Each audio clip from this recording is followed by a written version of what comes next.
Beragam cara dilakukan untuk melestarikan keris sebagai salah satu warisan budaya dunia. Nah, di Gianyar Bali, seorang seniman keris membuat galeri khusus untuk menyimpan berbagai jenis keris Bali yang keberadaannya kini kian langka.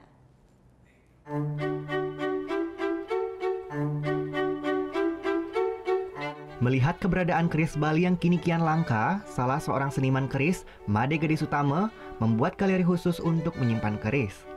Bertempat di Jalan Raya Celuk, Sukawati, Gianyar, galeri ini menyimpan berbagai jenis keris, mulai dari keris kuno, keris abad pertengahan, hingga keris yang dibuat pasca kemerdekaan. Selain dibuat sendiri, keris-keris ini juga didapat dari sejumlah kolektor serta beberapa seniman keris di Pulau Dewata. Tak hanya keris-keris kuno, sejumlah keris yang disimpan di galeri ini bahkan dibuat dari campuran batu meteorit.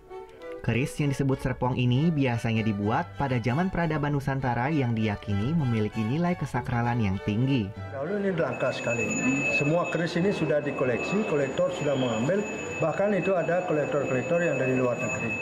Nah, makanya keris-keris Bali yang berasal dari raja-raja kecil Bali, itu raja-raja seperti Singaraja, Karangasem yang banyak sekali memiliki keris, raja-raja itu kerisnya sudah hampir sudah sangat menyusut.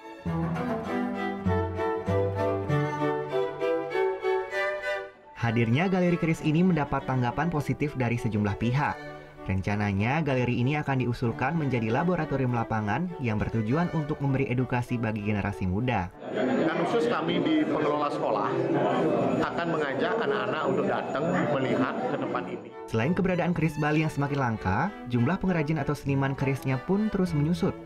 Dengan adanya galeri keris ini, diharapkan dapat memberi wadah bagi seniman untuk memunculkan karya-karya baru, sehingga keberadaan keris sebagai salah satu warisan budaya dunia yang diakui UNESCO tetap terjaga kelestariannya.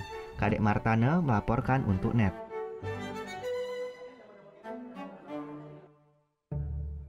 Belum, jangan sampai lupa di sebelah sini nih. Notif subscribe.